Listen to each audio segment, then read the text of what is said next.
Всем привет, дорогие друзья! Сегодня мы записываем наше первое видео с новым составом Нави по Brawl Stars. Я приветствую вас, ребят. Надеюсь, вы готовы немножко поболтать, потому что и нам, и всем фанатам будет очень интересно узнать вас немножко поближе. Привет! Привет. Ну что, давайте с самого начала расскажите немножко о себе, кто хочет быть первым. Артем, может быть, ты? Расскажи немножко о себе, сколько тебе лет, откуда ты, как давно играешь? Мне 16 лет, я из Москвы, играю с самого начала выхода игры, 17 года. А до этого играл во что-то подобное? Мобилки или что-нибудь на компьютере? Ну, играл, так, по приколу чисто. Хорошо, Петь, что по поводу тебя? Ну, не считая возраста, 26 лет мне, в принципе, остальное все то же самое, что-то по приколу играл, и PS затянул с 17 года, вот так и остались здесь. Ну, попозже, наверное, обсудим, почему затянуло и как вы перешли в про. Сейчас давайте начнем с такого. Богдан, расскажи ты немножко о себе. Сколько тебе лет, откуда ты? Мне 17 лет, я живу в Москве, играю с 2017 года. Хорошо. Петь, ты являешься популярным блогером. Я смотрела твои видео. У тебя очень профессиональный подход к созданию контента. Расскажи, каково это управлять таким большим каналом в одиночку, или ты не в одиночку? Вообще расскажи об этом как о своем хобби. Я стараюсь какие-то идеи придумать, но я бы не сказал, что я прям лютый профи в этом плане, потому что есть люди, которые заморачиваются над монтажом там неделями, а я же стараюсь сделать все в один подход, потому что YouTube такая вещь, что ты можешь стараться над монтажом, и не факт, что у тебя ролик зайдет, поэтому в основном стараюсь работать над идеей, и в принципе бывает кто-то, фанат, там подписчик, вообще какая-то идея в голову придет, кто-то ее подскажет, а так в целом, по сути, я сам на себя работаю по себе. Ну да, на Ютубе, наверное, регулярность порой бьет именно вот монтаж и какое-то там супер качество. А расскажи, что появилось в начале, блог или киберспорт? Я еще записывал, когда игра вообще никому не интересна была. Она очень большое количество времени была в бета-тесте, и сами разработчики говорили, что мы не уверены, что она вообще выйдет в глобал. И можно сказать, что все началось именно с канала. Более потом уже перешли в командные игры. Тяжело ли вообще? Сколько времени занимает именно YouTube? И сколько времени занимают тренировки? Как выглядит твой день? По-разному бывает. Иногда такой лайтовый день. Бывает 3 идеи в голову придет, и я могу все это за день записать и на 3 дня раскидать. А бывает сидишь и ловишь музыку часами, учитывая еще какие-то моменты. Но если брать наши турниры, тренировки, то мы каждый вечер стабильно здесь. Иногда это сложно, потому что бывают какие-то личные дела, проблемы, но ты должен все это бросать и возвращаться домой и не подводить команду. Угу. Артем, расскажи о своих хобби немножко. Чем любишь заниматься в свободное время? Есть ли у тебя, может быть, блог, или ты стримишь, или что-то вроде того? Нет, сейчас я занимаюсь учебой, готовлюсь к экзаменам в следующем году. Угу. Ну и вот тоже играю в основном. Так, никаких таких особых хобби на данный момент у меня нет. Богдан, что по поводу тебя? Чем любишь заниматься? У меня хобби нету. Ничего. Как нету? Ну вот у тебя выходной, что ты будешь делать? Гуляю обычно. Гуляешь. Да. Тоже неплохо. Сколько тренировки занимают обычно в БС? Обычно 2 часа, но иногда по 4 часа.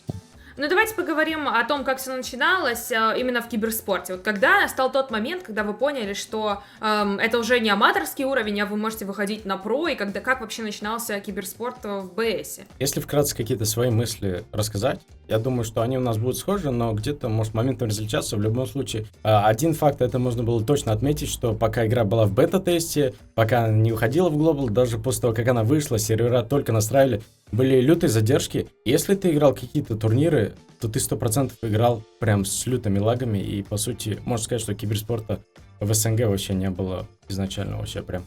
Единственное, супер интересная затея была, это просто сидеть много, бить рекорды, пушить там и так далее, и то там все равно очень часто лагало, поэтому изначально там, даже если хотел бы, то вряд ли бы получилось бы у команд. А в каком году все поменялось? Кстати, сложный вопрос. 2019 вроде. Да, вот конец 18-го, вот как сказал Богдан, 19 начало вот более-менее начался движ, и появились уже более официальные турниры, какие-то крупные, Россия потянулась, там какие-то организации начали тоже среди там СНГ устраивать и так далее, то есть какие-то уже вложения пошли, и движ тоже пошел. А как ищутся обычно команды в БС? Как найти своих тиммейтов? Ну, если просто поиграть в глобале по приколу, то, наверное, люди ищут друг друга в клане, а если, что касается турниров, наверное, просто топ-игроки, которые часто друг с другом играют, принимает решение попробовать себя в киберспорте, ну и вот так вот получается новая команда. А как вообще, перейти из уровня аматора в уровень про? То есть ты просто понимаешь, что в рейтинге ты занимаешь какие-то лидирующие позиции, ты можешь этим зарабатывать на жизнь, условно говоря? Или как это происходит? Или кто-то вас, может быть, вдохновил на это? До определенного уровня все, что здесь там происходит, ты можешь играть турниры, а с утра ты там пойдешь либо на учебу, либо на работу. До определенного момента это будет просто как хобби твое. Ты не можешь здесь быть про, жить чисто этим, там с утра до вечера играть. У тебя просто не будет достаточно дохода для твоей жизни, если, конечно, не иметь в виду какие-то моменты. Но все равно в любом случае, даже если тебе там 16-17 лет, есть желание самому что-то зарабатывать, уже как-то пытаться, и ты где-то можешь там выкручиваться, что-то находить, но вот прям полноценно этим жить на данный момент без какой-то там хорошей организации, это практически нереально. А как вы нашли друг друга как команда? Где вы познакомились? Когда это было? Как вы нашли друг друга? Че, расскажите, пацаны. Мы друг друга знаем прям очень давно, наверное, с самого начала игры. Я вот с Богданом знаком прям вообще с самого начала, наверное. С Петей потом, может, где-то через полгода-год тоже познакомились. С Богданом вот мы играли первый турнир крупный вместе. У нас там не получилось, конечно, пройти. Вот Петя там занял хорошую позицию. Вот. И потом мы как-то играли по отдельности и решили попробовать вместе. И вот получилось так. Это какой был год? Такой 18-й, наверное. Мгм. Конец 18 может. И вот с конца 18-го вы вместе прям играете? Нет, мы вместе играем, наверное, с сентября 20-го где-то так. Мгм. А до этого у вас были какие-то другие тоже профессиональные команды? Ну, у меня как нет, раз, потому да. что мне не было 16, я не мог принимать участие в крупных турнирах. Мгм. А вот Петя играл там тоже с русским одним игроком. Вот. Богдан, не помню, по-моему, Богдан еще, да, одно время паузу брал, у него там были, помню, плавания, тренировки, и у нас был третий тиммейт, но потом он отпал, и мы окончательно решили, что вот именно втроем будем дальше газовать. Мгм, газовать. Хороший термин. Расскажите о том, что сейчас происходит. Я так понимаю, что происходит отборочный набрал Stars Championship 2021. Расскажите, как происходит подготовка, какой прогресс вообще в этом плане сейчас происходит от вас? ну, в нашем регионе конкуренции особой такой нет. Мы больше уделяем время подготовке на зарубежные турниры, такие как ESL, GameStars, потому что там Мгм. команда уже намного выше уровня. А в СНГ мы, конечно, тоже готовимся к этому чемпионату, но это так происходит типа за неделю до отборов, когда уже надо играть на этом чемпионате. Ну, ты говоришь, вот в СНГ не особо активная аудитория. А с чем это, как ты думаешь, связано? Потому что игра же популярна, очень популярна. То есть уровень игры команд не такой высокий или не так много команд, в принципе? Ну, Уровень. и то, и другое, и не так много команд, и не такой уровень высокий игры. То есть есть 3 команды, наверное, в СНГ, которые прям хорошие. Остальные тоже нормально играют, но не на таком уровне, чтобы показывать себя за рубежом. Окей, а какой регион сейчас самый сильный? Европа, Как вы думаете? однозначно. Европа. Европа, да? Вы думаете, будет вообще у нас развитие в СНГ в этом плане? Будет появляться больше? Потому что призовые классные на турнирах. Выглядит все это очень привлекательно для будущих киберспортсменов. Как думаете, будет больше команд?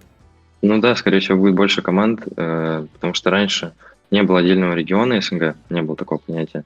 Когда этот регион появился, обычные игроки из СНГ поняли, что могут сами себя как-то попробовать, и стали тренироваться, создавать какие-то команды. А за кем вы вообще следите, вот, допустим, в Европе? Кого вы считаете своими главными конкурентами на мировой арене? SK Gaming, Clash И Tribe, может, американский, тоже хорошая команда. Очень. Да, Tribe. Или XO, может. Да, Ну, да, XO. А вы вообще тренитесь с европейскими командами как-то? мы только с ними Коммуницируете с ними? тренимся. Мгм, понятно, только с ними тренитесь. Ну, то есть можно перенимать какой-то опыт, получается, да, от них? То есть сейчас, когда вот у вас уже была и испанская, между прочим, да, организация НСГ, правильно понимаю, в которой вы раньше играли, и вот сейчас Нави, вы сейчас живете, в принципе, за счет киберспорта, рассматриваете как свое будущее и будущую профессию? Ну, что касается меня, наверное, нет. Это как-то так, промежуточно. А ты рассматриваешь киберспорт, может быть, другой, или ты хочешь заниматься чем-то другим, более таким, не знаю, классическим? Киберспорт — это просто как, наверное, мое хобби сейчас. Я не уделяю прям этому огромного количества времени, потому что я учусь и, ну, готовлюсь к будущему, так сказать, ничего себе. Ребята, что по остальным? Вы как к этому относитесь? Сложный вопрос. На самом деле, если отвечать честно, то на данный момент наш большой фокус показать себя здесь, что мы лучшие в СНГ, потом отобраться на гранд-финал и там зарубиться на всю свою силу, сколько у нас есть, сколько достаточно будет. И какой будет план вообще в дальнейшем, допустим, я думаю, много исходит от самих разработчиков. Если 22 год они объявят еще там более глобальным, то я думаю, мы будем совмещать и дальше рвать все, что можем. Вот Так, этот настрой мне нравится. Вот это действительно крутой ответ. Смотрите, мобильные игры, конечно же, захватывают мир, все больше и больше разных мы видим, и в киберспорте в том числе, и в том числе прибыль от Brawl Stars превысила $1 миллиард, насколько я понимаю. Вы вообще донатите в игру? И насколько много? Я в последнее время вообще не доначу. Раньше донатил на скины и все. На скины, да? Много потратил, признайся. Не знаю, в основном это деньги из турниров и подарочные карточки. То, что заработал в игре, туда и вложил. Безотходное производство. Я, наверное, больше всех, потому что у меня один аккаунт в бане в первом матче, и второй еще один аккаунт в бане. И это третий уже аккаунт. И каждый нужно прокачивать, да? Да, каждый взращивал. Еще скины там и все остальное. Я прям не фанат супер много там всего скупать, но контенту упирается, если бы не снимал ролики, может быть, столько и не покупал. А так очень много я покупаю. Все, что анонсируется в игре, все, что интересно мне, зрителям, я все покупаю. Угу. Назовите топ-3 героя для каждого режима. Режимов много. Белль, Тью, Макс. Да, Мгм. это универсальный, наверное, персонаж, они во все режимы подходят почти. Да. Да, единогласно получается. Да. Мета, Мгм. да. Мета. Ну да, она такая. Хорошо, можете дать какие-то советы аматорам, может быть, ребятам, которые хотят выйти на профессиональный уровень? Советы, как это сделать, сколько тратить времени на тренировки, на что обращать внимание, что-то вот такое. Что нужно делать, чтобы всегда брать топ-1? Тренироваться, наверное, и следить за хорошими игроками, как они играют. Чем Brawl Stars вас покорила, и почему именно в этой игре вы решили, ну вот, играть профессионально в том числе, и столько времени на нее тратить? Что такого крутого в этой игре? Она очень простая и в это же время интересная. Я не знаю, просто нравится играть.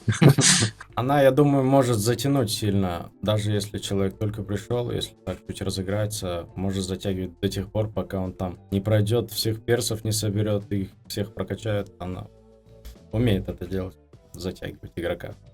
И низкий порог вхождения, да, получается? То есть тебе легко начать в нее играть?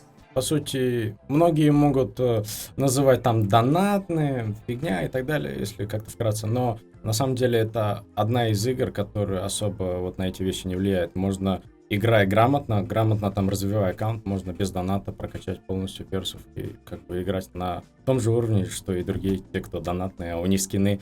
Просто другая анимация, но это никак не влияет на саму игру. Хорошо, спасибо вам, ребят, большое за это интервью, за то, что вы дали нам возможность познакомить вас с нашими фанатами. Я надеюсь, что следующие видео также будут приносить и вам, и нашим зрителям удовольствие. Да? Хотели бы что-то сказать фанатам, всем болельщикам? Болейте за нас. Мы Хорош. покажем себя. А что еще нужно? Конечно, болейте, подписывайтесь на канал и всем пока. Всем Всем пока. пока. Всем пока.